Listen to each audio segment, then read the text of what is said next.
ꯑꯍꯥꯟꯕꯃꯛꯇꯗ late night story ꯇꯥꯕꯤꯔꯤꯕꯁꯤꯡꯕꯨ James ꯁꯩꯒꯨꯔꯖꯝꯅ ꯇꯔꯥꯝꯅ ꯑꯣꯛꯆꯕꯒ ꯂꯣꯏꯅꯅ ꯏꯀꯣꯛ ꯅꯣꯅ ꯈꯨꯔꯨꯝꯖꯔꯤ ngasisu athengbada pujarakli diamond radio gi late night story ngasigi tangkak chaniga marfumanga suba tangkak ngasigi thoromasi puthokpa Infotex Standard Organization yungauba hatba who did it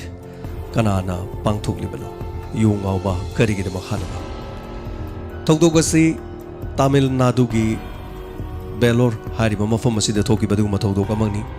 ing lisingani taramapan 2019 Megi tang tarahumdoi hariba numita sigi aduguma thokdok maka asumna Deepika Kobi housewife amakhakna Belor gi police station da Tamil Nadu gi suma mafam asida police station da lartunu complaint tawki sir I complain about this again. I like to read. Can you complain? No. Swandi sir. How about complain? Evil eyes. Can you talk about? Sir, I give Puroi ba Raja kawe. Aduga, I give Chanu pa maga puna mangre. Yum dagi thoki ba dagi thiba khangal tabani. Pare. Nangi na Puroi ba na pai ba mobile number lay bro. Magi mobile number le redi koida magi na mobile number du sida iramu aduga photo yaruga di photo su piramu aduga nachanu pa gi di photo lebra sa photo loina leji adugo ipuru bana paiba phone adu di yum da thamami haibadi mana sathoki ba matamda phone adu puki daba yum da phone dile hoy aduna phone number cp bada kanaga daba mande fare adu di akoi kari kari lege habadu tijalaga yenge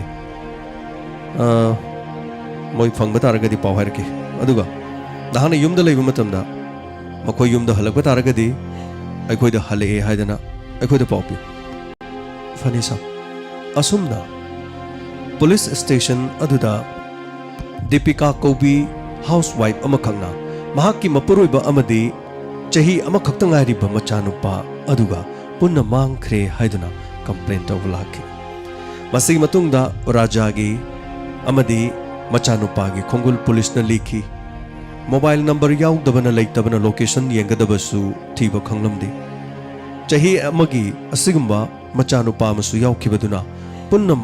matau karamna mapam cha mafam adudagi mangkibano haina khankiran amaromda police na imung asigi history amo thiba hoki Deepika hariba nupi asi chahi ani gi mamangda Raja ga lohongkibani makoi ani yamna toini yum asida khanai haiba wafam leikai gi miyamna hairaki khanabagi maramdi thoina khangdi adubu Raja yu yamna ngauba yu thakpa miyoi amakhang yu thaklaga imungda mahaki nupi bu phubu chaiba yamna toina sumna tawi haiba wafam asi amaromda makoi ani asi haina singnaduna lohonglakkibanati makoi ani love marriage lohongdringai da makoi ani chahi ani nungsinaraki masigi matungda makoi yumban bagi lambi da lakhibani haibasi Raja electrician amani amaromda laikai gi mi singna tamlakpada Deepika gi mai kaida leiba singna Deepika na khanjaramba manglan punumak aremba takhi maramdi mahakki mapuroiba yungauba oiba haibasina mahak mathwai yamna nungai jaramdi masing matungda police na Deepika gi maramda khara hena khangnana nabagidama laikai gi miyamdagi phanglakpa tongan tongan wafam sing punno khomjilaga Deepika gi yumda police lakhiram Deepika nangi na puroiba mangkhibasi ai khoisu nungaite aduga nangi na puroiba madi nangi na chagi maramda khara hena kupna details khangge haidana ai khoi lagibani masumna wahang sing asi hangkibaga loinana yumlai kairei leiriba mong matau police na mong adu chingnabagi mong kya marum laiki amaromda wahang adu hangba matamda Deepika na sa aigi punchi se nupaga yamna nungaina leiba haibadu di oidri leifam chafam khangde yu thakpaga aibu hektama phuba chaiba onsinaduna lekai gi mi singa khanaba mahaki mong matokse imung asida khoi khakta leifam chafam khangdaba dana tana lekai gi mi singna su yum thangnaba khoi ga lekai gi mi na fawba talabani मसीगी मतुंगदा पुलिसना cross ओइबो वाहंग खरा हंखी खंगनिंग कया मथंग मथंग assume हंखिरा मसीगी मतुंगदा पुलिसना मखा तारखी देविका नंगी नपुरोइबना करिगिदमक्ता फोन पुदुना चलिबन हौजिकी मतमदा मी अमना खुत्तकी फोन थाई हाइबसे अमसे खुना थाजब करवाले एनीवे नंगी नपुरोइबना नोमदा यू से कयाम थाई करम पुंगफमदा महांगना यू सि थकपगे सब यू थकपगी हाइनिंगा लेतना थे चुमना यू थकपा हाइबदु नथे यू सि 24 आवर यू अदु मंगाउदुना महाना you ngaubaduna maramuraga phone gaisidi mathong maram khangbaja natida masigi matungda police na yum adugi akoibada tapna chalami amadi yum adugi leiriba pochai mal changna chingba yengsin khiram masigi matungda imung adugi maning thangba sarukta kom amasu leiba thenaki kom adu ka hena sijanadaba aruba kom matam amada guha oina tawba dugumba mafam amasu leiramki chingnaba leirami adubu asum asum imung adugi leiriba mohong mato aduda police na yengsinki masigi matungda police na wafum khara mo chingnaba khara leibaga lekai gi mina tamlakpo wafum khara leibaga changyeng amo oina police na onsin duna debika da hektama khaikiram debika nangna di yam phajana haire adu khoina phangakpa pau khara su lei aduga mafam asida no da wahang pahang base nangna ka hena chin si chomna khonggadaba mandri station da chanaba toks santi nupi se gari dam dhakol funny sir kari no haibiri sibis aidi ipuriba mangbagi dama complaint tok jakibani aduga na khoina thiba ngamdraga onsilaga ingonda taina biri basigi maram sibu kari no debika se police station nate sidai da wahang pahang do bugi mathok tate nangna seng botok do borabadi aseng bodo adum hai kari bodo kai beliti adubu station yorogane kari gi damak to no mangli base na cha mangli base kari gi no hai bodo ai khoina khangba khara su leini mafam asida di ai khoina no da bhu chai da to busu kanaro santi yes sir to pise gari di am to napchal mafam adu de yorogane manam khara tal matung da aseng bodo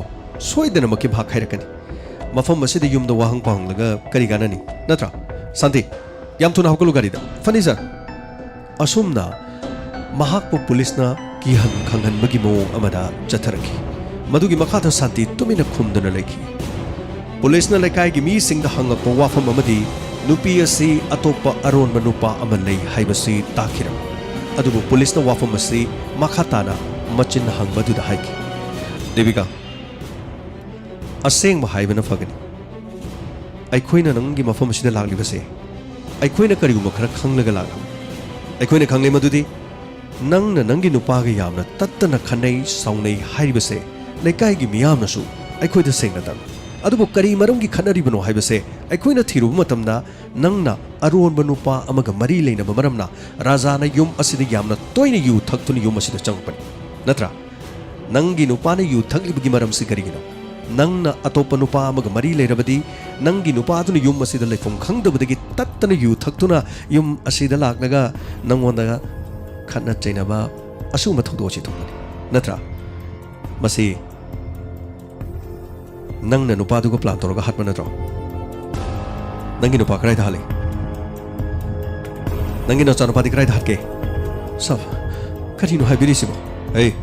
karim ta kanaroi yam thuna gari ste khakal station yoruba matungda nupi police asinane nanam tatpa makai phuruba matungda aseng basing do loina haidor kani chalo gari ste am thunu khakalo sab hey wafum kharadang di haijaki hey nupa amaga mari leina magidama thokdo kasi thokki banati chumi raja yu yamna thakpa dugumba mioi makha aduga mahangna ibu yamna tattani mung asida phuba chaibato yum palakpagi nungai ba haibado ai kari no haiba khangti masigi matungda mahakalu na tinaba mamanaba jairas mahangna rajana ibu he phuba se mahak laklaga he khamtoi kariguma matamda jairas leram drabadi ai kahena aigi nupa na phubudagi sokpa panba kaya tholamasu ꯑꯗꯨꯕꯨ ꯑꯁꯨꯝꯅ ꯈꯟꯅ ꯆꯩꯅꯕ ꯂꯥꯎꯅꯔꯕ ꯃꯇꯨꯡꯗ ꯃꯍꯥꯛꯀꯤ ꯃꯃꯥꯟꯅꯕ ꯖꯌꯔꯥꯖꯅ ꯂꯥꯛꯇꯨꯅ ꯌꯥꯝꯅ ꯇꯠꯇꯅ ꯈꯥꯝꯗꯣꯛꯏ꯫ ꯃꯁꯤꯅ ꯑꯩꯒꯤ ꯄꯨꯟꯁꯤꯁꯦ ꯖꯌꯔꯥꯖꯅ ꯀꯟꯕꯤꯔꯛꯈꯤ꯫ ꯑꯁꯨꯝꯅ ꯇꯠꯇꯅ ꯅꯨꯡꯇꯤꯒꯤ ꯖꯌꯔꯥꯖꯅ ꯑꯗꯨꯃꯛ ꯈꯥꯝꯗꯣꯛꯏ꯫ ꯑꯁꯨꯝꯅ ꯏꯃꯨꯡ ꯑꯁꯤꯗ ꯑꯩꯒꯤ ꯅꯨꯄꯥꯅ ꯑꯣꯠꯄꯗꯒꯤ ꯂꯩꯐꯝ ꯆꯥꯐꯝ ꯈꯪꯗꯕꯒ ꯑꯩꯅ ꯅꯨꯡꯉꯥꯏꯐꯝ ꯈꯪꯗꯕꯒ ꯑꯩꯒꯤ ꯄꯨꯟꯁꯤꯁꯦ ꯑꯩ ꯍꯤꯡꯕꯒꯤ ꯃꯃꯜ ꯑꯩꯉꯣꯟꯗ ꯀꯔꯤꯃꯠꯇ ꯂꯩꯈꯤꯗꯦ꯫ ꯑꯗꯨꯕꯨ ꯈꯪꯇꯞꯇ ꯖꯌꯔꯥꯖꯅ ꯑꯩꯒꯤ ꯄꯨꯟꯁꯤꯕꯨ ꯀꯟꯕꯤꯕꯗꯨꯗꯒꯤ ꯑꯩꯒꯤ ꯋꯥꯈꯜ ꯖꯌꯔꯥꯖꯅ ꯃꯤꯅꯨꯡꯁꯤ ꯑꯃ ꯂꯥꯛꯈꯤ꯫ ꯑꯗꯨꯕꯨ ꯔꯥꯖꯥꯗꯤ ꯃꯑꯣꯡ ꯀꯔꯤꯃꯠꯇ ꯍꯣꯡꯈꯤꯗꯦ꯫ ꯃꯍꯥꯛꯀꯤ ꯍꯥꯟꯅꯒꯤ ꯃꯑꯣꯡꯗꯨꯗ ꯑꯗꯨꯃꯛ ꯅꯣꯡꯃꯒꯤ ꯌꯨ ꯈꯔ ꯊꯛꯄ, ꯍꯟꯖꯤꯜꯂꯛꯂꯒ ꯑꯩꯕꯨ ꯐꯨꯕ ꯆꯩꯕ, ꯂꯩꯀꯥꯏꯒꯤ ꯃꯤꯒ ꯑꯣꯟꯁꯤꯟꯅꯗꯨꯅ ꯈꯟꯅꯕ, ꯃꯁꯤꯒꯤ ꯃꯑꯣꯡ ꯑꯁꯤꯗꯒꯤ ꯃꯍꯥꯛ ꯀꯔꯤꯃꯠꯇ ꯍꯣꯡꯗꯣꯛꯈꯤꯗꯦ꯫ ꯑꯗꯨꯕꯨ ꯑꯩꯒ ꯖꯌꯔꯥꯖꯒ ꯑꯔꯣꯟꯕ ꯃꯔꯤ ꯃꯇꯝ ꯁꯥꯡꯅ ꯂꯩꯔꯛꯈꯤ꯫ ꯃꯇꯝ ꯄꯨꯝꯅꯃꯛꯇ ꯑꯩꯒꯤ ꯅꯨꯄꯥꯅ ꯌꯨ ꯉꯥꯎꯗꯨꯅ ꯂꯩꯕ, ꯃꯍꯥꯛꯅ ꯌꯨꯝꯗꯒꯤ ꯆꯠꯊꯣꯛꯈꯤꯕ ꯃꯇꯝꯗ ꯖꯌꯔꯥꯖꯒ ꯑꯩꯒ ꯀꯅꯥꯃꯠꯇ ꯈꯪꯗꯅ ꯑꯔꯣꯟꯕ ꯃꯔꯤ ꯂꯩꯅꯔꯛꯈꯤ꯫ ꯑꯁꯨꯝꯅ ꯏꯕꯥꯅꯤꯒꯤ ꯅꯨꯡꯁꯤꯅꯕꯒꯤ ꯃꯔꯤ ꯑꯁꯤꯁꯨ ꯃꯇꯝ ꯁꯥꯡꯅ ꯂꯥꯛꯄꯗꯒꯤ ꯏꯕꯥꯅꯤꯅ ꯋꯥꯔꯦꯞ ꯑꯃ ꯂꯧꯅꯔꯛꯈꯤ꯫ ꯖꯌꯔꯥꯖ, ꯑꯩꯕꯨ ꯀꯃꯥꯏꯅ ꯑꯁꯨꯝꯅ ꯑꯗꯨꯃꯛ ꯍꯤꯡꯉꯣ ꯍꯥꯏꯕ꯭ꯔꯥ? ꯑꯩꯈꯣꯏ ꯀꯔꯤ ꯇꯧꯁꯤꯒꯦ? ꯗꯤꯄꯤꯀꯥ, ꯃꯗꯨꯒꯤ ꯃꯇꯝ ꯁꯣꯏꯗꯅ ꯂꯥꯛꯀꯅꯤ꯫ ꯍꯧꯖꯤꯛꯇꯤ ꯅꯪ ꯑꯩ ꯊꯥꯗꯣꯛꯅꯕ ꯍꯥꯏꯕꯗꯨ ꯌꯥꯔꯔꯣꯏ꯫ ꯑꯗꯨꯕꯨ ꯅꯪꯒꯤ ꯅꯨꯄꯥ ꯔꯥꯖꯥ ꯍꯤꯡꯗꯨꯅ ꯂꯩꯕ ꯍꯥꯏꯕꯁꯦ ꯅꯪꯒꯤ ꯑꯩꯒꯤ ꯂꯝꯕꯤꯗ ꯑꯌꯦꯠꯄ ꯅꯠꯇꯅ ꯑꯐꯕꯗꯤ ꯑꯃꯠꯇ ꯄꯤꯔꯣꯏ꯫ ꯃꯥꯅ ꯍꯔꯥꯎ ꯍꯔꯥꯎ ꯅꯪꯕꯨ ꯑꯩꯒꯤ ꯈꯨꯠꯇ ꯁꯤꯟꯅꯗꯨꯅ ꯄꯨꯈ꯭ꯔꯣ ꯍꯥꯏꯒꯗꯕꯗꯤ ꯂꯩꯇꯦ꯫ ꯅꯪꯒ ꯑꯩꯒ ꯊꯨꯡꯅꯕ ꯍꯥꯏꯕꯁꯦ ꯅꯪꯒꯤ ꯅꯨꯄꯥ ꯁꯤꯕ ꯅꯠꯇꯅ ꯎꯄꯥꯏ ꯂꯩꯇꯦ꯫ ꯑꯗꯨꯗꯤ ꯃꯇꯧ ꯀꯔꯝꯅ ꯄꯥꯡꯊꯣꯛꯀꯅꯤ? ꯃꯇꯝꯗꯨ ꯉꯥꯏꯕ ꯇꯥꯕꯅꯤ꯫ ꯃꯗꯨꯒꯤ ꯃꯇꯝꯗꯣ ꯑꯩꯈꯣꯏꯅ ꯅꯤꯡꯊꯤꯖꯅ ꯄꯥꯡꯊꯣꯛꯀꯗꯕꯅꯤ꯫ ꯑꯗꯨꯒ ꯊꯧꯔꯥꯡ ꯑꯁꯤꯗ ꯂꯩꯀꯥꯏꯒꯤ ꯃꯤꯅ ꯆꯤꯡꯅꯈ꯭ꯔꯕ, ꯃꯤꯅ ꯈꯪꯈ꯭ꯔꯕꯗꯤ ꯅꯪ ꯑꯩꯒꯤ ꯅꯨꯡꯁꯤꯅꯕꯗꯤ ꯖꯦꯜꯒꯤ ꯃꯅꯨꯡꯗ꯫ ꯑꯗꯨꯅ ꯌꯥꯝꯅ ꯍꯩꯁꯤꯡꯅ ꯊꯕꯛꯁꯤ ꯄꯥꯡꯊꯣꯛꯀꯗꯕꯅꯤ꯫ ꯑꯗꯨꯒ ꯖꯌꯔꯥꯖ, ꯄꯤꯛꯂꯤꯕ ꯑꯉꯥꯡ ꯆꯍꯤ ꯑꯃꯈꯛꯇ ꯉꯥꯏꯔꯤꯕꯁꯤꯗꯤ ꯃꯥꯅ ꯀꯝꯗꯧꯕ? ꯗꯤꯄꯤꯀꯥ, ꯑꯉꯥꯡ ꯑꯁꯤꯅ ꯅꯪ ꯑꯩꯒꯤ ꯄꯨꯟꯁꯤꯗ ꯁꯣꯏꯗꯅ ꯌꯦꯜꯂꯛꯄꯁꯨ ꯌꯥꯏ꯫ ꯅꯪꯒꯤ ꯑꯌꯥꯕ ꯂꯩꯔꯕꯗꯤ ꯑꯉꯥꯡ ꯑꯁꯤꯒ ꯃꯄꯥꯒ ꯄꯨꯟꯅ ꯂꯣꯏꯁꯤꯟꯈꯤꯕꯗ ꯀꯔꯤ ꯑꯀꯥꯏꯕ ꯂꯩꯕꯒꯦ? ꯖꯌꯔꯥꯖ, ꯑꯩꯒꯤ ꯄꯨꯟꯁꯤꯗꯤ ꯅꯪꯅ ꯀꯟꯕꯤꯕꯅꯤ꯫ ꯅꯪꯅ ꯍꯥꯏꯕꯗꯤ ꯑꯩ ꯂꯣꯏꯅ ꯌꯥꯒꯅꯤ꯫ ꯃꯄꯥꯒ ꯃꯆꯥꯒꯁꯦ ꯅꯨꯃꯤꯠ ꯑꯃ ꯌꯦꯡꯉꯒ ꯂꯣꯏꯁꯤꯟꯈꯤꯅꯕ ꯇꯧꯔꯁꯤ꯫ ꯑꯁꯨꯝꯅ ꯏꯟꯁꯄꯦꯛꯇꯔ, ꯖꯌꯔꯥꯖꯒ ꯑꯩꯒ ꯑꯁꯨꯝꯅ ꯄ꯭ꯂꯥꯟ ꯇꯧꯗꯨꯅ ꯅꯨꯃꯤꯠ ꯑꯗꯨ ꯉꯥꯏꯗꯨꯅ ꯂꯩꯔꯛꯈꯤꯕꯅꯤ꯫ ꯑꯣ, ꯅꯪꯒꯤ ꯑꯔꯣꯟꯕ ꯃꯔꯤ ꯑꯁꯤꯒꯤꯗꯃꯛ ꯅꯪꯒꯤ ꯅꯆꯥꯅꯨꯄꯥ, ꯆꯍꯤ ꯑꯃꯈꯛꯇ ꯉꯥꯏꯔꯤꯕ ꯅꯆꯥꯅꯨꯄꯥ ꯑꯁꯤꯁꯨ ꯃꯍꯥꯛꯁꯨ ꯍꯥꯠꯅꯅꯕꯒꯤꯗꯃꯛ ꯄ꯭ꯂꯥꯟ ꯇꯧꯈꯤꯕ? ꯁꯔ, ꯑꯉꯥꯡ ꯑꯁꯤꯅ ꯏꯕꯥꯅꯤꯒꯤ ꯄꯨꯟꯁꯤꯗ ꯁꯣꯏꯗꯅꯃꯛꯀꯤ ꯑꯌꯦꯠꯄ ꯑꯃꯗꯤ ꯂꯥꯛꯀꯅꯤ ꯍꯥꯏꯗꯨꯅ ꯖꯌꯔꯥꯖꯅꯁꯨ ꯋꯥꯐꯝ ꯑꯁꯤ ꯍꯥꯏꯔꯛꯈꯤ꯫ ꯃꯔꯝ ꯑꯁꯤꯅ ꯄ꯭ꯂꯥꯟ ꯑꯁꯤꯗ ꯑꯉꯥꯡ ꯑꯁꯤꯁꯨ ꯍꯥꯠꯄ ꯍꯥꯏꯕꯁꯤꯁꯨ ꯌꯥꯎꯈꯤꯕꯅꯤ ꯁꯔ꯫ ꯑꯩꯈꯣꯏ ꯅꯨꯃꯤꯠ ꯑꯃꯗꯤ ꯇꯥꯡꯗꯤ ꯂꯦꯞꯈꯤꯗꯦ꯫ ꯑꯗꯨꯕꯨ ꯈꯨꯗꯣꯡꯆꯥꯕ ꯅꯨꯃꯤꯠ ꯑꯗꯣ ꯀꯔꯝꯕ ꯅꯨꯃꯤꯠꯇ ꯂꯥꯛꯀꯅꯤ ꯍꯥꯏꯗꯨꯅ ꯉꯥꯏꯗꯨꯅ ꯂꯩꯈꯤ꯫ ꯑꯁꯨꯝꯅ ꯃꯦꯒꯤ ꯇꯥꯡ 11 ꯅꯨꯡꯊꯤꯜ ꯄꯣꯕꯣꯛꯇ ꯔꯥꯖꯥ ꯌꯨ ꯊꯛꯇꯨꯅ ꯂꯥꯛꯈꯤ꯫ ꯑꯉꯛꯄ ꯐꯪꯅ ꯃꯍꯥꯛꯅ ꯌꯨ ꯊꯛꯇꯨꯅ ꯂꯥꯛꯄꯗꯒꯤ ꯃꯈꯣꯡ ꯐꯥꯎꯕ ꯅꯤꯡꯊꯤꯅ ꯊꯥꯡꯕ ꯉꯝꯈꯤꯗꯦ꯫ ꯌꯨꯝꯗ ꯍꯦꯛ ꯌꯧꯔꯛꯄꯒ ꯑꯣꯟꯁꯤꯜꯂꯒ ꯑꯩꯕꯨ ꯐꯨꯕ ꯆꯩꯕ ꯍꯧꯔꯛꯈꯤ꯫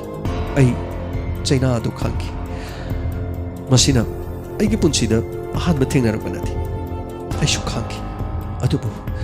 ꯉꯁꯤꯗꯤ ꯆꯩꯅꯥꯁꯦ ꯈꯥꯡꯂꯒꯦ꯫ ꯅꯨꯃꯤꯠ ꯑꯁꯤꯗꯤ ꯁꯣꯏꯗꯅꯃꯛꯀꯤ ꯑꯩꯈꯣꯏꯒꯤ ꯄ꯭ꯂꯥꯟ ꯑꯗꯨ ꯄꯥꯡꯊꯣꯛꯂꯒꯦ ꯍꯥꯏꯗꯨꯅ ꯑꯩꯁꯨ ꯈꯥꯡꯗꯨꯅ ꯂꯩꯈꯤ꯫ ꯃꯁꯤꯒꯤ ꯃꯇꯨꯡꯗꯒꯤ ꯐꯨꯕ ꯌꯥꯕ ꯐꯨꯔꯝꯂꯕ ꯃꯇꯨꯡ, ꯑꯣꯟꯁꯤꯟꯅꯗꯨꯅ ꯈꯟꯅꯕ ꯌꯥꯕ ꯈꯟꯅꯔꯕ ꯃꯇꯨꯡꯗ ꯃꯍꯥꯛ ꯏꯃꯨꯡꯗ ꯆꯪꯂꯒ ꯐꯃꯨꯡꯗ ꯇꯨꯝꯈꯤ꯫ ꯃꯗꯨꯒꯤ ꯃꯇꯨꯡꯗꯒꯤ ꯏꯃꯨꯡ ꯑꯗꯨꯗ ꯍꯥꯟꯅꯗꯒꯤ ꯁꯦꯝ ꯁꯥꯗꯨꯅ ꯈꯨꯜꯂꯒ ꯊꯝꯈꯤꯕ ꯑꯆꯧꯕ ꯅꯨꯡꯄꯥꯛ ꯑꯃ ꯈꯨꯟꯗꯨꯅ ꯊꯝꯈꯤꯕꯗꯨ ꯑꯩꯅ ꯊꯥꯡꯒꯠꯂꯒ ꯔꯥꯖꯥꯅ ꯇꯨꯝꯂꯤꯉꯩꯗ ꯃꯍꯥꯛꯀꯤ ꯃꯀꯣꯛꯇ ꯅꯨꯡꯄꯥꯛ ꯑꯗꯨ ꯍꯥꯏꯒꯠꯂꯒ ꯑꯩꯅ ꯊꯥꯗꯈꯤ꯫ ꯍꯟꯖꯤꯟ ꯍꯟꯖꯤꯟꯅ ꯅꯨꯡꯄꯥꯛ ꯑꯗꯨꯅ ꯃꯍꯥꯛꯀꯤ ꯃꯀꯣꯛꯇ ꯃꯁꯤꯡ ꯈꯪꯗꯅ ꯊꯥꯗꯈꯤ꯫ ꯃꯁꯤꯗꯒꯤ ꯏꯃꯨꯡ ꯑꯗꯨꯗ ꯏꯅ ꯄꯣꯝꯆꯥꯏ ꯆꯥꯏꯈꯤ꯫ ꯃꯁꯤꯒꯤ ꯃꯇꯨꯡꯗꯒꯤ ꯖꯌꯔꯥꯖ ꯏꯃꯨꯡ ꯑꯗꯨꯗ ꯂꯥꯛꯈꯤ ꯑꯃꯗꯤ ꯊꯕꯛ ꯑꯗꯨ ꯄꯥꯡꯊꯣꯛꯂꯕ ꯃꯇꯨꯡꯗ ꯄꯥꯡꯊꯣꯛꯀꯗꯕꯁꯤ ꯆꯍꯤ ꯑꯃꯈꯛꯇ ꯉꯥꯏꯔꯤꯕ ꯄꯤꯛꯂꯤꯕ ꯑꯉꯥꯡ ꯃꯆꯥꯗꯨ ꯍꯥꯠꯄꯒꯤ ꯋꯥꯐꯝ ꯑꯗꯨ ꯂꯥꯛꯈꯤ꯫ ꯑꯗꯨꯕꯨ angang adu nungsibana aigi punsidagi hena matudagi pikliba mat adu khori metun angang adu hakki sumna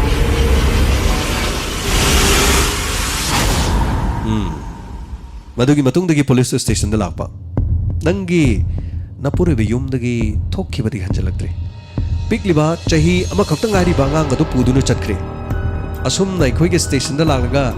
nam thak tawdunu complaint tawba lakpa madudagi mobile number piu haiba matamda nangi nupana mobile adu yumda hundoktuna thamlamne haiba kaya da fajagraba nangi plan hoi nangi napuroibani yu thaktuna nangi punsida achouba chaina ama piba tarabasu nupi khudimangna nangna thangliba khongthang aduda thanglaklabadi male masi kamjai pujaru aduga taibang asida khongdarakpasu kuidriba chahi ama khaktangairiba nungsi khrabana chanupa du fawada nangi nungsinaba aronba jairas kidamaktana napuroiba madina cha fawba kathokpa ngamanu pini ayo jairas ki maa ki mobile number piyo maa ki address tu piyo asumna jairas police na phakira wahang pahong ki hairiba duda hanmada maa thawdok asi mahak yaukti karimata khangde haiduna chelam police ki chaifu amani chai thaba matamna wafam sing adu dipika na pumna mak haire haibo wafam du mathang jairas ta police na tamki jairas nungsiba saduna migi mungdu changaga migi matai manau khanabada nangna khamdok khamjin doroga imung adudagi nangna sympathy fangnana migona ba loinana nangna toina khamdok padagi dipika na nongonda nungsibagi biding nglapa nangi aning mathung le natro aduga imung aduda changlaga nangna migi mapuroiba amadi macha chahi ama khakta ngairiba adubu hat na nanbagi plan na nang nasab ang nasillaga angapani ni migi imung aduda masana mapuroiba fattabagi yu ngauduna phu chaibagi chaina khanglingai sidamo mapuroiba kaina hale nungsi kraba chahi ama khakta ngairiba macha du kaina hale dra haujikti nakhoi jail manung da thungna batare nakhoi ni gi lei pareng du jail manung da tonga ba kada le hungna batare asumna ngasi gi late night story chani ga marfo ma su batangka yu ngauba hatpa tamil nadu da thokpa asigumba aseng ba thodok amani kariguma yum amadi yu ngauba nupa ama khangna yu thakluraga yu ngauraga yum da laklaga leifam chafam khangdaba makai matu machada ot panaiba haibasi ꯑꯩꯈꯣꯏꯒꯤ ꯁ꯭ꯋꯥꯏꯗꯁꯨ ꯑꯗꯨꯃꯛ ꯊꯣꯛꯏ ꯑꯗꯨꯕꯨ ꯑꯁꯤꯒꯨꯝꯕ ꯊꯧꯗꯣꯛꯁꯤꯡ ꯑꯁꯤ ꯊꯣꯛꯂꯛꯄ ꯃꯇꯝꯗ ꯌꯨꯝ ꯑꯗꯨꯗ ꯂꯩꯔꯤꯕ ꯅꯨꯄꯤ ꯑꯗꯨꯅ ꯃꯍꯥꯛꯀꯤ ꯃꯄꯨꯔꯣꯏꯕꯒ ꯂꯩꯃꯤꯟꯅꯕ ꯅꯨꯡꯉꯥꯏꯇ꯭ꯔꯦ ꯍꯥꯏꯗꯨꯅ ꯃꯍꯥꯛꯅ ꯑꯄꯥꯝꯕ ꯅꯨꯄꯥ ꯈꯟꯗꯨꯅ ꯃꯆꯥ ꯑꯃꯗꯤ ꯃꯄꯨꯔꯣꯏꯕ ꯍꯥꯠꯅꯕꯒꯤ ꯄ꯭ꯂꯥꯟꯗ ꯆꯠꯊꯔꯛꯂꯕꯗꯤ ꯀꯔꯤ ꯑꯣꯏꯒꯅꯤ ꯑꯗꯣꯝꯒꯤ ꯐꯤꯗꯕꯦꯛ ꯑꯃꯗꯤ ꯀꯃꯦꯟ ꯄꯤꯕꯤꯌꯨ ꯑꯗꯣꯝꯅ ꯄꯤꯛꯂꯤꯉꯩꯗ ꯑꯗꯣꯝꯒꯤ ꯏꯃꯨꯡ ꯃꯅꯨꯡꯗ ꯑꯁꯤꯒꯨꯝꯕ ꯊꯧꯗꯣꯛ ꯌꯨ ꯉꯥꯎꯗꯨꯅ ꯏꯃꯨꯡ ꯃꯅꯨꯡꯗ ꯂꯥꯛꯂꯒ ꯑꯁꯨꯝꯅ ꯑꯗꯣꯝꯒꯤ ꯏꯃꯥ adongi imung manung adongi lekaida adongi ikura itonda sigumba thodok thengna bikiba leibra leirabadi adongi thamoida kari phauki adongi punchida thokibadu leirabadi share tobiyo loisilakpada madhya pradesh ta thokpa khwaidagi nouba case ama khaka tamjari madhya pradesh ta thokpa khwaidagi nouba dugumba case ama khakni case asi taraga adongna angakpa phawgani asutos kauba chahi kunga nithoi khakta ngariba nupa ama leirami mahakna nupi ama khak nungsijai mahakki nungsijariba nupi asi asutos ka hek pokminaba manau nupa avi kauba ma lei asutos na tabada avi haribasina asutos na koijariba nupi asida lakna fanaba tawi haiba paw ama khak taki karigi damak lakna fana tawbano maduna kayamuk yamna kaikhibano haibadudi case asida palamde adubu masigi matungdagi asutos mahakka hek pokminariba manau nupa avi mahakki girlfriend da langna fanaba tawi haibaduna waroki manau nupa du da ahoina na chaiba ngangbagi mahutta mahakki wakhalda manau nupa asi taibang thadok han khrage haiduna khankirami asiguma plan asidagi makhoina leriba yum adugi maninglomda ahangba ka ama leram mafam adumi ka hena changnaramde masigi matungda ka aduda machin manau pokminariba asutos amadi abi yu thangminaki tap taba makai manau nupa pokminabadu yu pithaki masigi matungdagi manau nupa aduni yu ngaudunu gyan tadana leiringeda mayamba Asutosna mahakki girlfriend da lakna fana tawi haiduna makhori metlaga manau nupa du khalami masigi matungdagi makoina leiriba ahangba ka adugi maning thangba lampak ma leiram madugi mafam adu lampak tugi khara maning tana chatharaga kom ama ahing nongyai da tawkhirami ahing nongyai amamadu da kom adu da tawraga manau nupa hek pokminaba abhi kom adugi manung da phumjilami ningthi jana mafam adu kupsilami mensilami kana matana khangkiti masigi matungda Asutos imungda halaki Asutos amadi abhine leiriba yum aduga makhoigi asengba leiriba yum aduga amuksu khajiktang lapnarami haibadi makhoine leiriba si farm house kumbagi mawongda leiba yum amakhang masigi matungda nongmanini abhi haribasi masak urakte apokbi mamana abhi kadaida chatkre haiduna Asutos ta hangba matamda mahak thabak amaga thigani haiduna mafam asi thadoktuna chatkre nongmanini leiraga halakpa yai thabak phanglabadi halaktabasu yai haina Asutos na mamada khungki matam khara leiraba matungda makhoina leiriba farm house adugi maning thangba lampakta asiba haksang abigi phumkibadu mafam aduda nesin duna ningthijana phumkiba mak nattabanina mafam adudagi manam namthiba mi asibagi manam nam mahoraki achat awong singna mafam aduda he phauruga chatpa matamda manam namthiba ama nammi haiduna ngangna bahoraki yasangakpa matam khara mi chatnadraba matam amada mafam aduda mioi ama anina lakpa matamda leibak tongkhattuna phumjinboi kariboi tawba jaga ama leirami hariba mafam aduda khut nama leinungdagi mapalom thangba sarupta khut nama thingatlaga makhut khucha phandoktuna leiramki hariba khusa adu changsinduna mini yenglubada akiba ama oiki leibak manungdagi khutsa patla pumlaba asokpa amana thingatlaga phauguttuna khut amana tingkhalaga leiba haibasi auba mi amana kayada kiningai oiba mo asumna wafam asi lekai miya mathang mathang tanaraki mafam maduda police ta pau piraba matungda police mafam maduda lakhi police na asumna hariba inkhol aduda asiba amagi haksang fangle haina tabadagi Asutos hairibasi mangkhirami masigi matungda asiba haksang adu avigi haksang ni haiba police na khangkibaga loinana imung manungda pau piki amadi avi matau karamna mafam aduda seiduna leiramlibano haibasini adu erabadi mayamba Asutos tikadaida chatkre Asutos na hairambagi matung ina abi nongmanini gi mamangda thabak thirugani haiduna yum thadoktuna chatkhi haiba wafam Asutos na karigidamak mamada hairamlibano maram aduga kom ama tawduna mafam aduda abhina asi bhakchang oina leiraga mahakki makhut aduna thingattuna karigidamakta leiramlibano haiba wafam asini tasenamaki Asutos na abi hatle haiduna makhori mettuna mahakpu sirabani khanduna kom adugi manungda phumjilamba matamda sipattana thamlambadagi leipak manung adudagi likhatnana bahonabada makhut adu thingatlaga sor fulakpadagi aibu kanbiu haiduna hairakpa oirambasu kanana khangba adubu wafam asi postmortem gi matungina karamba pungsingda karamba matamda sibano mafam adudu sibra strangulation tawduna khawri metuna hatpa oigadra haiba adudi chapchaba postmortem gi report khangri masigi matungda Asutos yamna thuna police na khonglei thuna thibadagi Asutos faki loinana hauzik Asutos police ki custody da leire hariba tawdosi matangda magi machindagi hairakpagi matungina mahangna nungsi jabi mahaki nupi adubu mahaki hek pominaba manau nupana makhut masa sangbagi aduguma tawdok ama thokpadagi madugi damak mahakna laman khumba oina manau nupa si yu pithaklaga hariba farm house adugi maningda leiba kamada yu thaminaro matungda tap taba makai ngawhalaga pominaba manau nupa adugi makhori melaga maning thangba ingkol aduda kom ama tawraga phumjilambani haiba wafam asi masana ayabadu pizaki masini ngasigi late night story gi case ani pujarakpa asigi case sing asi tabiraga adongi thamoida kari phawibage adongi nungsi jaba nupi amabu adongi hek pominaba inaw nupa amana khut sa sangwi haibagi damak manaw nupa adubu hek pominaba adubu hatlaga kom amada phumjinba adom ngambigadra natraga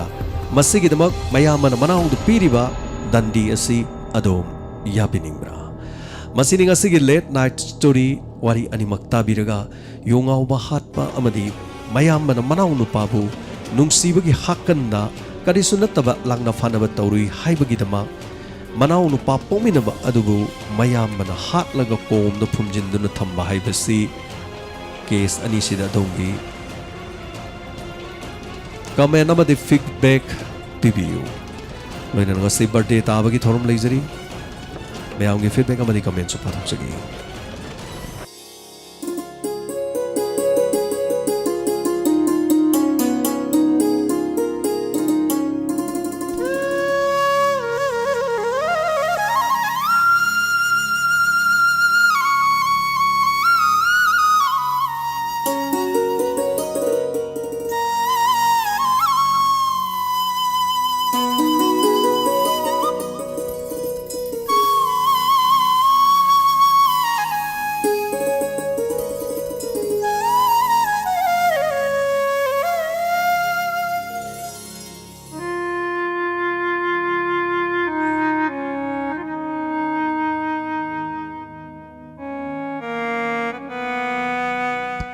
Ngasigi birthday taribas Sanathoy Koijam Lamjau Awang Lekai.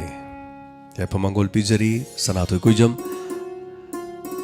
Khwairakpam Russia Awang Segmai. Nungsizaraba tonga ba Diamond Radio gi platform asida tonga ba tatabi riba family singi mio singi birthday tarak pade khoida ningsing birakpa amadi thorom sida chamna ming lautok jaduna Pangthok jaba aduga miyam punomagi aifamangol piminasi hairiba sing asida maroina asigi Sanathoy Koijam Lamjaudagi Khwairakpam Russia Awang Sengmaidagi Adomadongi punchida nungai yaifaba nadi yektaba COVID-19 gi laina sidi yaudaba loinana tungda lakkadaba thabak afaba pumnamak mai pakpo ibiu punchi nungsangna afaba thabak kyada mai pakpo ibiu Punshigi Nungairaba Sigumba Kongchat Asida Adomadumna Tola Taraba Kayada Mateng Pangbangamba Imung Manungi Palempan Thogi Sagay Natagi Afabangak the Toba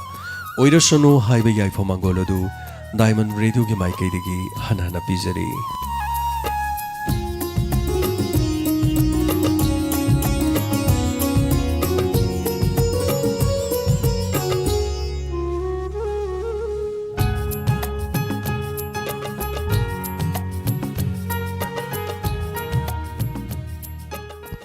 Agachari me ampanoma asigi thoromasi saruga biriba sing asigi thoromasi tabiruga thungi thamoida kari kari fawiba feedback khajiktang pathok chabagi tanja adum logjagi thoromsigi chanabi matungina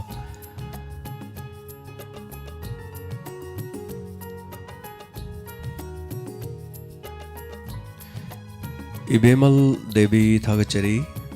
wari se tabata puning logsing phangjai adubu yu ngau bani padi Yamna Kizai Haidana Takiri Bemal Madam Bemal Tagachari Habirapasi Yonga Banupada Ki de Habasi Toina delay Ramoy Adubo Yonga Misi Tongatongan Badile You sit Tauroga Uding Awa Yonga Panoto no Basule Aduga family the Mayam comment over Yawira Suya using our Machamasu you heck out drinking Macha masuji songnung henung si dabra karino wa ingang daba aduga using auraga halaga toibe la kaura lao kakala babala na haraga paisa ga ji pang pe de piba so dum leibne hajariba adu maina tawba thengna birakpra mayam adum suggestion tawbiyo aduga using auraga leibam sabam khangdaba ekoi gi yom do oiro thangna bagi do oiro use ayuk ta thakchaluroga ba bereng ngang basina matu macha pothoro chaibasina pang chaibasida ba khoi da chaibadina ta moi mung da dum chaijaba som da di kari hai tare asongi tension do khoi da sumi hunje ting adum kai aduga masi yam nungai ta jani da dum yumthang na ba da su kari da su aduga yumthang na bagi nungai ba se dum le ko ho ha haira kan da me adu sumain toro kan da di berani onchalaga karino du da ta da ma hairu roga su nang na thokari le ai thaken thakjabani nang nara na thakbana te haira ko doini lugra bai tare masi matang se duna थागतचरी हाइबिरकपसे सिदी अइना यामना explain तौद्रसो I think लायामना लोइना खंबिरमगनी सिगी मतंग से दुगा लाइबो वारीदी असुमना नुपा मने योंगावरगा लेरे हायरगा माकी नुपीदुना अतोपा नुपा अमदा युम पानगदबनी हायबा नियम दुदि लेते होय माना पामद्रे डाइवोर्स तोरो पानगिबा कैसु कायद्रे अदुगा इमुंग अदुदा लेरिबा माकी मचा अमदि मपुरोइबो हानबगी प्लान तवी हायरगदी मदुदि अरानबा मने अदुगा ngsaigi anisuba wariduda ina chithaba ma lehoyi ngsaigi duda asutos na mana pangthokliba thodokse matau karamna pangthokpano na police na aroibada hangbo hangamada thodok asi crime gi serial ama yengobadagi matau tammaga police khangdanaba thabak asi chathabani haibasini so mayamna haibibe yawi crime gi wari taraga crime gi serial yengaga matau tamakpa yai masina mi mangakpa yai na haibe yawi adubo haijaningi bo wafamdi crime yeng lubadagi crime gi matau tamaga lot na bohonare adubu crime serial aduda loirak pada phabado adusu adum ningsing bio crime gi serial du yengaga mi hatpa mana mi hatpa gi mawong huran ba man huran bagi mawong namthak toba man namthak toba gi mawong du di khang ki be yai yes madumo matau tamaga pangthorok be yai adubu yengi ba mi du gi aroi ba da mana yeng da ba ma leire karino loirak pada pangthokliba thodok adugi mari leinaba singdo huran bana phane yamna singna hurabasu mihat pa singna phana singna mi halabasu aroibada police na fai jail la thami farsi todana hali so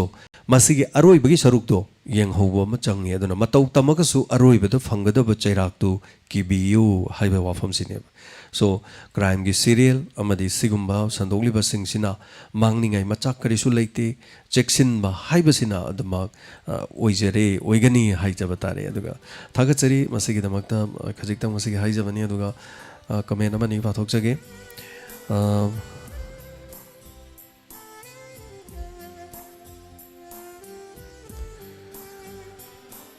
thagachari Remabati Naurim aduga Abdul Rahman Keju Tutu Govin Kuman Yafamangon Pipiri Robert Kwarakpam Russia Diamond Radio Bo Haninga Litana Thagachari Matam Sangna Sibato Ngambo Biu Natakpire Thagachari Russia Loinana Side Rook Romala Seram Danesor Ning Thojam Sir Comment padring dengan si insang amuk ta kangjake Danesor highway ikai jarenga sidi insang hau bachare hai tare ni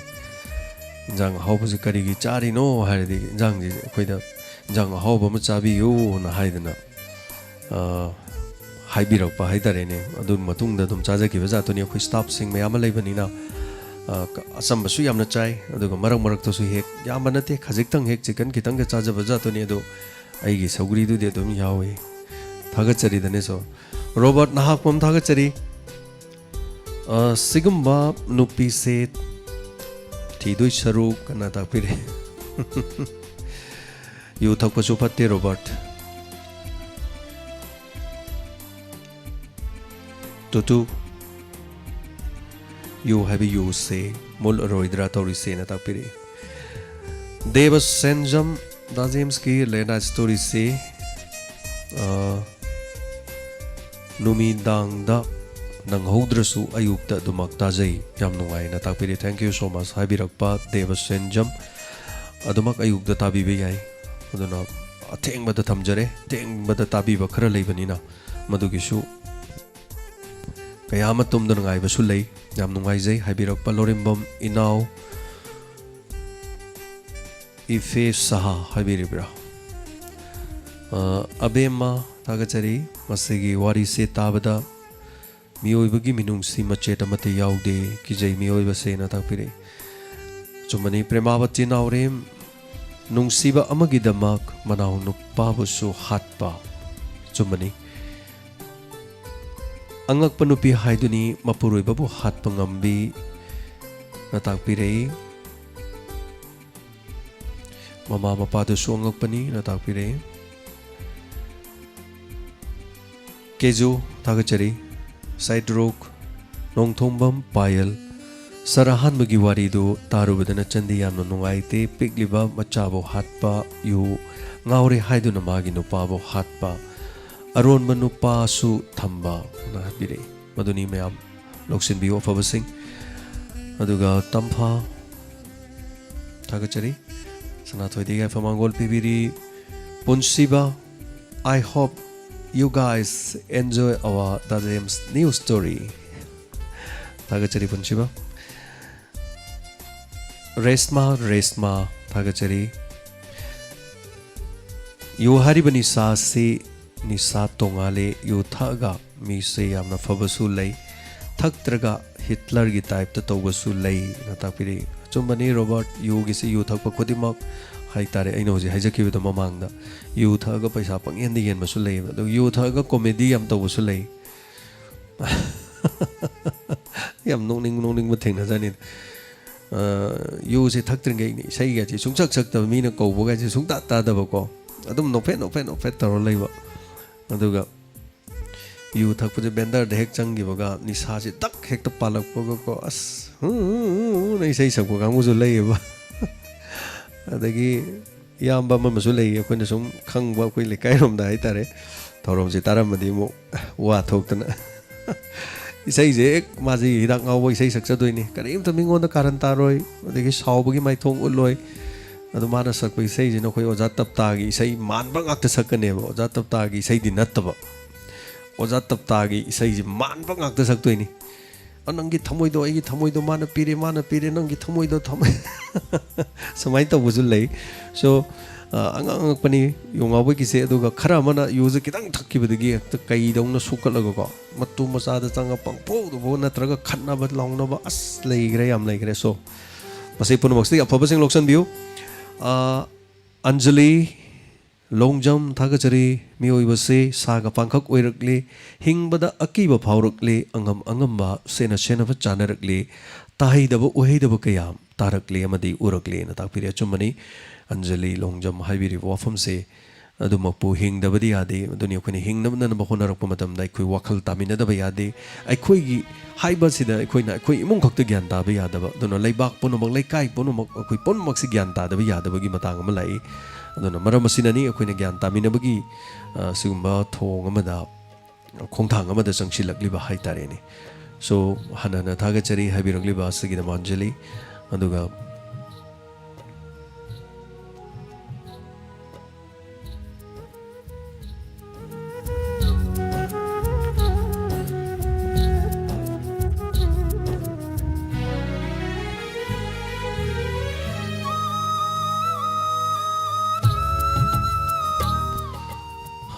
comment sing je loina sen khat khare pa banang hodre so please ngapi gani kan me yoro ko su pa hode na hare gadi amuk ibirok pa so kai ba laite duga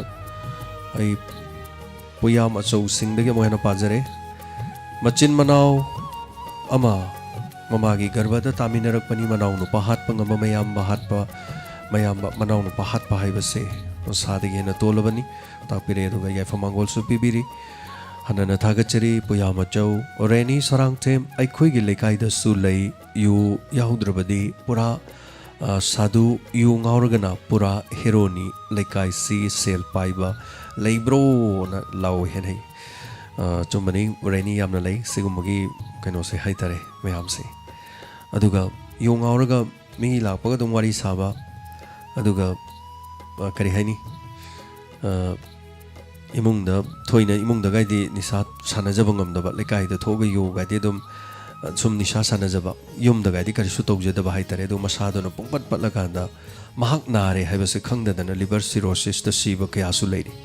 hojik su pongkhat na kaya ama leiri bani haitare ni ko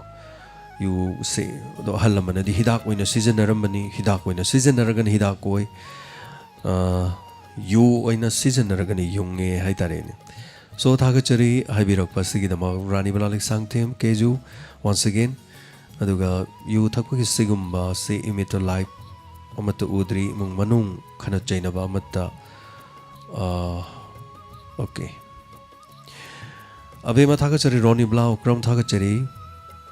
miyang ge puning lok singoi bawa from haibirakpa aduga nongthomba payal matau tamba sidi aphabada tamladi fai na takpira chumani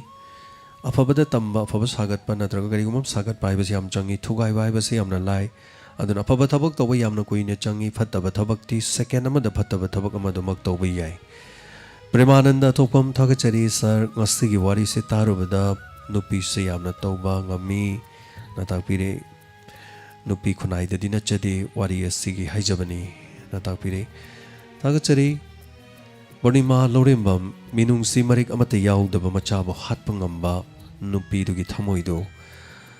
yengba yaragadi natakpire chumbani loruk diba fire thodang aduda ninda tofam thoi tu thagachari resma Lorembam inau thagachari aduga wari animang pani takpirak PPW Entertainment live yawa phanghodre na takpiri soidana chingkhalaga tabiu Sonjana Aribam crime report chu khara tobiro chumani Sonjana ai kitang tangjela thokchaki sanu aduga thangna na dum tawjarake Sonjana Aribam khajik khudong chajadre soidana makki khudong chabadu laksanu aduga late night kina wari se soidana ba ya mahuna dunu lejare marak dai soidana pukacharaga ingamna ba hona jarake aduga boy dab thagachari to once again Devashanshan Senjam Eagle Gaming Tamo James Ayuk ki phone program matam se amukta haibiramu tapiri Ramita maibam yumnam lekai Ramita Ayuk ki se pung 8 minute ni phone Arse kra Kairakpam Rasya amadi Russia amadi Sanato Koijam Koyani Getungda Nagay from Mangol Pibiri Rosni Kumar sir do you have your own story like Egi Pupu please narrate us Nathapire Rosni Kumar Egi Pupu Haibase yes Egi Pupu gi wari liyo haragati Egi Pupu gi wari matonga legre but aina aigi pupu ne ijari bo wari adu tongan ba yanglen saru amani haitare aina thengna jaru ba yanglen saru ama ani Facebook daga yaurok pa page da yaurok khiba fajaba ahal amagi role da haitare madudagi aina kitang base ama tawi ama dai kitang torok aina khara sagat charakanda aigi pupu se igi bani but adubu aigi pupu haibasiga manaba duga aina sagat chaba kaya amasu leiri so I think mathangi khara leira kanda so haitare aigi pupu se aigi natra so pupu gi role ama da atop wari sing da dum hapcharake adumaina haijage duga side rock wazi thagachari da james na tapire aduga keju tu jayanta yengkhom roni blaukram chingkhai ngan ba like khuram thagachari jayanta yengkhom once again thagachari keju premavati naurem toinu gotimayum yu fazana ngauba oirabachu icha hatpa aduga nupa hatpadi ta sengna ki hana takpiri chumani habiri basigi dama aduga yomlemam celebrity madam thagachari Romeo lo krakpam good morning karai digino Romeo good morning gana habira hinu tumjadri egodi kari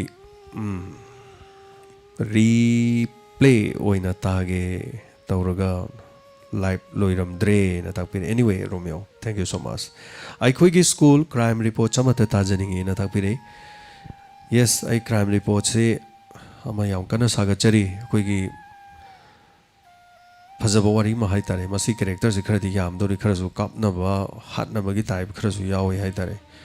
ai masi ma kana tiga charu bada khoi gi matam khara gi mamang do lotion ki ba so fake encounter haitare fake encounter ga mari oina ba wari ma khak ai paaba loijare aduga police na fake encounter toroga khoi sideida thoiba thodo odumaina mapalam da thokiba fake encounter magi wari de yumpam oiba makha pujarake athuba matamda Rukmani thagachari yu thakpagi mangjabani na takpire Romeo thagachari amuka hanna abema Napoleon wahengbam population se yamlak adi ekhoi sida su dum tholok pe yai chumbani Napoleon adona khoi gyan tamina ba changi hai tare so like haiba khaktana tana laisu khangba chanabi khangba तौगदब करीनो तौरोइदब करीनो हाइबसे इसा इसाना खंगगा खोंग थांजलकलब मतमदो अदु यौद्रिब फावदि मीने मीबो ताउबा हाइबसे याब नते होजिगी मतमददि अदुना थौदोग याम थोखरे मपा मचा थांग यानथनबा अदै मपा मचा मसक खंगदबा यु थौबदगी चुम चुम इमुंग मनुंगदा फम लेरमबदो मचादुना यु थ चंगपद मपाना nganguबगी मचादुना खनरकपदगी तौगे यावना तौब नत्रसु युगी निसादुना pope मपादो चैना कोकता कन्दना सिखिबना कोतोमा दु मचादुना युंगाव लेरिङैदा मसीददि हालगे हेना मपाना मनिंगदगी चै मपोरगा मचादा कल्लुबदगी मचा लेखिदबना कोतोमा सिगम्बा या एगी लोनजे कोतोमा hygiene थागचरी Bobby माइतै हनाना थागचरी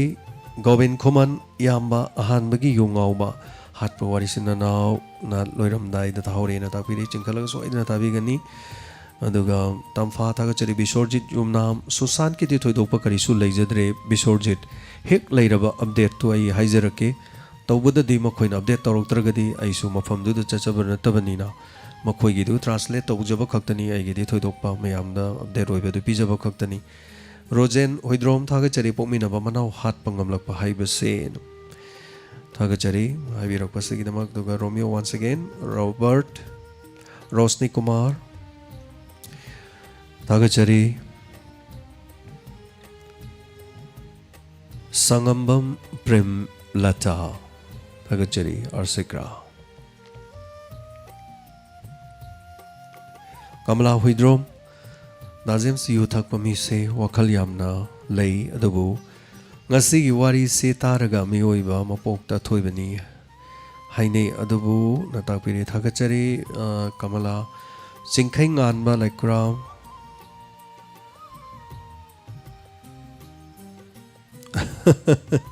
aikoi da thagat pasi nungaite singkhai nganba na so thagat pire kaso kaiba leite singkhai nganba thagachari haibasu respect ne hai tare agi respect ni to the all listeners sing the hai tare ko देवा सेंजम थागचरी कईगिदा James video सिगी मरम दनतना मियोय मसेन ओइना वारी तौ लेरी से दा James अमता चयो मियोय से करिनो आइबिरी से video सिगी मरम दनतबा मोय मसेन कैसु काइबा लेते देवा सेंजम अखोय फ्रेंड्स गाक्तनी सिदा लेसिंग जे यामा कोई उनरगा चाक चामिनरगा सखंग माइ खंगनरबा मरुक गाक्तनी हाइतरे यस करिम तमदा देवना हाइबिरिना थौरम सिग मरी लेनदबदा मखोय खरा वारी सानरगा लै हाइबा वाफम अमा देवना हाइबिरकपनि देवा कैसु चैनिङाइ लेते अदेगिदि कमेन्ट पाथोकचबने अदुना अइना पाजरी सिसु प्रोग्राम सिग मरी लेनबा हाइबिरकपदु खतनी अतैदि सुम कौनजबा वदे करिन सांग चाय अदु तोय मोय मसेन हंगनजबसु कैसु काइबा लेते अइना सु मसक खंगबा गाक्तनी अदुगा सिदा सु लाकपिरम्बा अदुगा डायमंड रेडियो न वारे कैनोमा तौक्सी गा हाइरा सुंगम सुंगमद्रसु को लुपा यंखै चाम चनी चंगा हेता खाइनबा गाक्तनी अदुना फैमिली गाक्तना हाइ तारेको सो अखोय अमतनी अदुमाइना दुम लौमिनरसे थागचरी हनना कॉन्सम बेमोला मिंग चिथजब यौब्रनी यंजरिनी थागचरी हन्ना हन मयाम पोमनमक रोमियो मेडम सेलाबती थागचरी रोजन हुइद्रोम अदुगा सना तोंबा वांखिम ngasi warisi tahogde tumre haidena takpi bor male anyway so idena chingkhalaga tabi gani danesor ning thaujam thagachari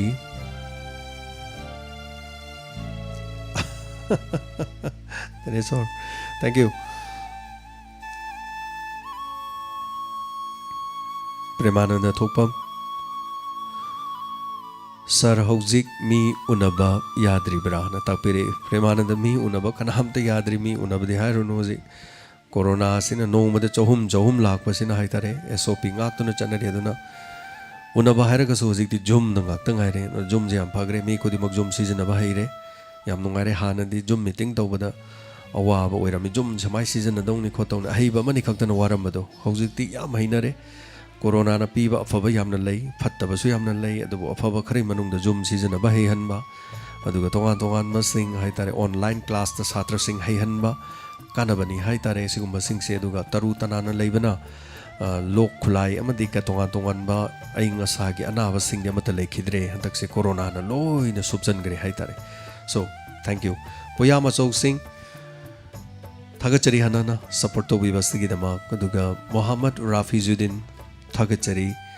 हना हना रेनी सरंग थेम बहुत सिदा कोरोना की मवा अमत लौन खिद्रे अदुगा खना दबा मिसु लेत्रे हौजिक से नुमित खुदिंगी ना ताकपिरे चुम्बनी रेनी यामनो वारा जानी हुजिकान से अदुगा अमरोमदा स्क्रूटिनी लोई खरगदी मदुगी मतुंग बोट खोम बकोट करी करी से अमत यारक लरोई खले मदु लोइना थिंजन खरगा करीम तौदने हेक तुमिना लेकिबा अदुगा बहुत लेपिरिबा सिंग ना हाइतरे को मागी मागी तौरोकदबा सिंगदो रेडियो की खुथांगदरा और मोबाइल की दरा यूट्यूब दरा टीवी दरा माना माना मागी लमदमदुगी तौरोके खनबा थबक सिंगदो मोय दंग लागा माई मागी कनोदुदा दुम पीरसु यारे हाइजरि होजिकति हम नुंगारे सोशल मीडिया लेबदगी कनामतगी मतिंग नत्रसु समना हाइरबदा केंद्र अमगी कनोदा तौरगा थोक हेता यूट्यूब चैनल मा हांगे त संतोषु यारे हाइजरि बा होय मी यामद्रबदी याम येंगोय अदुबु यामनो सब्सक्राइबर याम सिंग तो हलगा हाइतारे सो टेंशन जगे हना हना मयाम पुनम थागचरी आसे यू की मतंगदा तापिरकपा सनातोंबा अबिदा हेनबी थागचरी भोट की कन्ना चलुरगा वाना हलकलगा क्राइम रिपोर्ट्स की वारी तारगा थागचरी अबिदा प्रीति थागचरी यू थागा पैसा येनबा नुपाती ले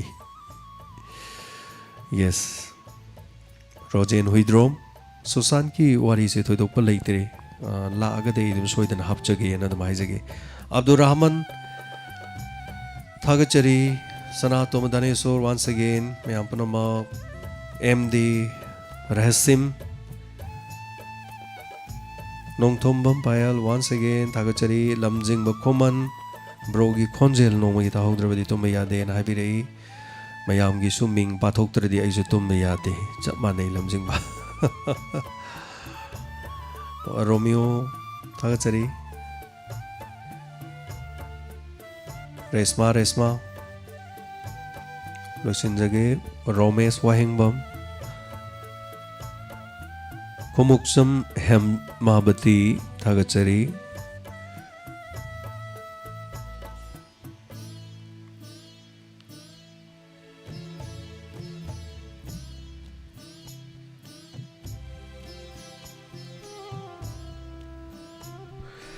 थागचरी रोजन गोविंद खुमन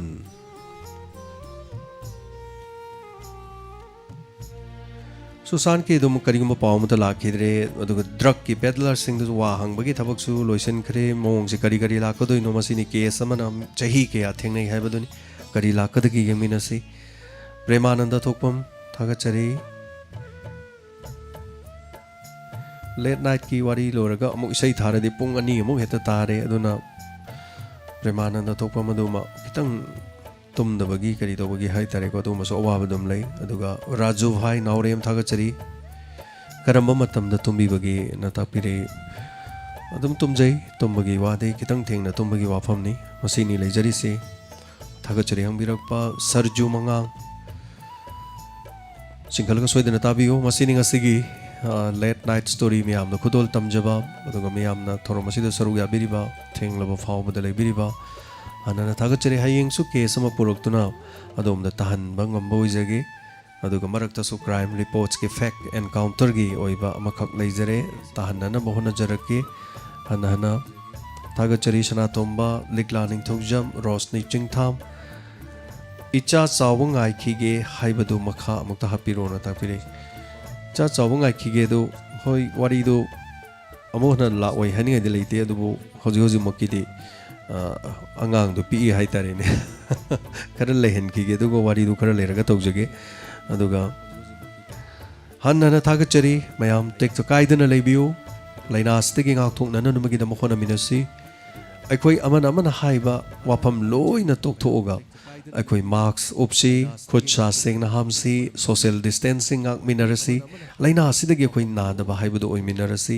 मालेमगी ओइना सिगुम पैंडेमिक ओइरबा सिगुम खुदोंग थीबा सिदगी हाइजबा तारे मसिदगी गाथोकमिनसी हाइजरे लोइना नंगसिगी थरम असि लोइसिनजबगी अयाबदु ताबिरिबा मयाम पुमनमक्तगी जेम्स हाइगुरजमना अयाबदु लोकजरी पुमनमकपु इकाय खुमनजबगा लोइना नाय कोकनोना खुरुमजरी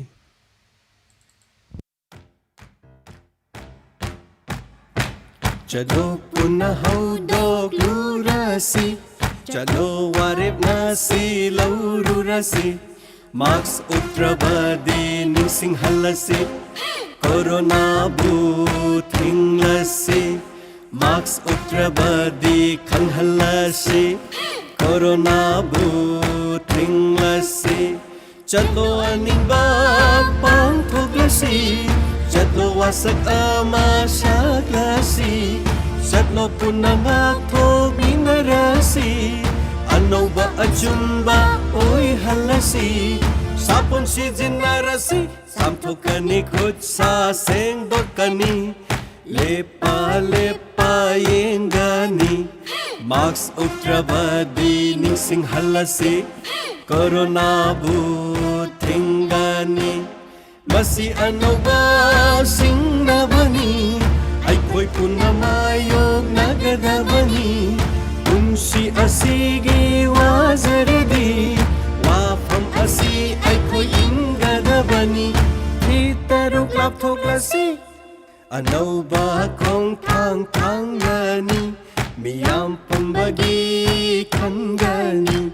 Max utrabadi ningsing halasi Corona buting lasi Max utrabadi khang halasi Corona buting lasi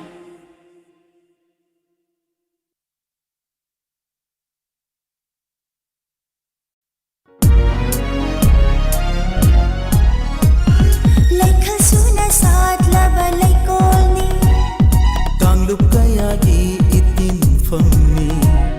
Kena balai traba hakchang ki thawai ni Diamond FM Radio Oh Diamond FM Radio 91.2 Diamond Radio Channel